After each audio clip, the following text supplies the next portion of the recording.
The jury is still out on how to handle this virus, and the big debate, of course, surrounds lockdowns and when to lift them.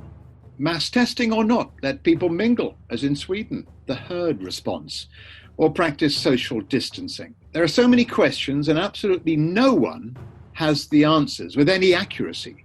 All the science is so far unproven and unclear. What I am convinced about is that we've been placing far too much weight on modelling predictions, created with not much evidence and untested assumptions. And the early modelling of pandemics has been wildly wrong in its predictions before. There's been nowhere near enough discussion of the strengths and weaknesses of the model being used, or about whether the direct and indirect harms caused by our response to COVID-19. And those responses could well end up outweighing the harm caused by the virus itself. It's also very unclear when the lockdowns will end completely. One UK health minister said it'll only happen when a vaccine is invented, tested, and distributed. And all of that is some way off. I talked to a couple, mother and son, in Wuhan this week. They've been used in the clinical trials for a vaccine, and the mother admitted the results won't be apparent for at least 6 months. So confirmation, we're in this all for the long haul. The chief medical officer told Britain to get ready for what he called another year of disruptive social distancing measures. Professor Chris Whitty confirmed the UK's lockdown would not come to a quick end.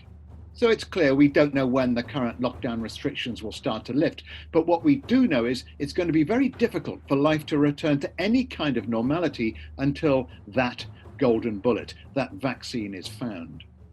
British PM Boris Johnson is back at work at number 10, although he must still feel a bit queasy. After all, he had been very seriously ill indeed. He now faces the hardest, most ethically fraught decision of his career. With the economy imploding catastrophically, he needs to decide when, how, and by how much to start unlocking society. The pressure is immense.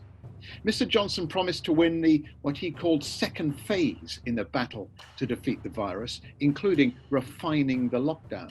In a statement made in Downing Street on his first day back at work, the Prime Minister cited his own brush with death from the virus, saying the passing of the peak of infection was a moment of opportunity, but also maximum risk.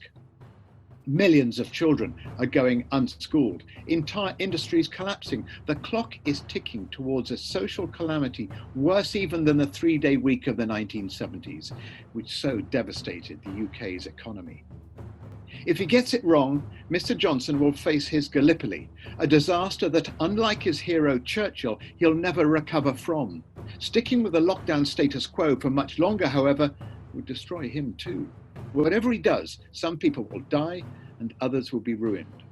Once every decade or so, world leaders must take almost impossible decisions of an existential nature.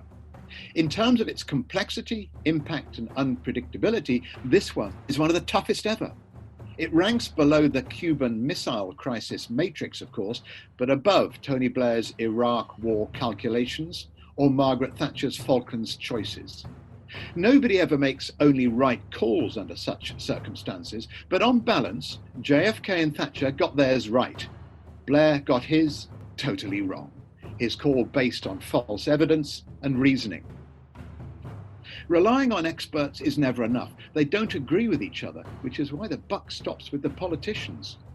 Crucially, Mr. Johnson, like so many generals throughout history, needs to go into battle with almost no visibility or knowledge of the enemy's power, strategy, or defences, and with bitterly under-equipped troops.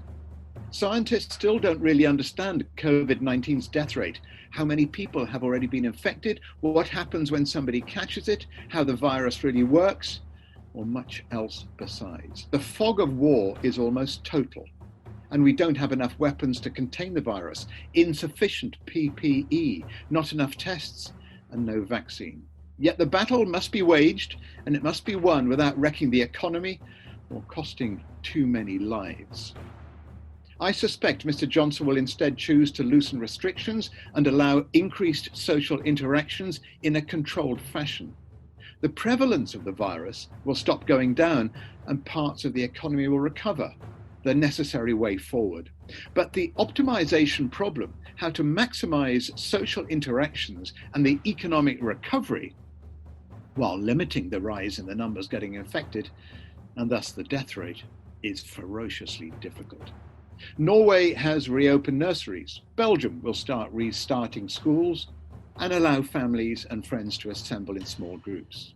Germany is unlocking smaller shops. Israel is doubling the share of workers allowed back into offices. The question uppermost in Downing Street and other centres of government around Europe is, will the country's leader be able to avoid that dreaded second peak? Will Boris be a brilliant, lucky general? Well, this is a moment for genuine, hard, unforgiving decision-making in chaotic, uncertain circumstances. Boris Johnson always knew what he was getting into. History will be his and our judge.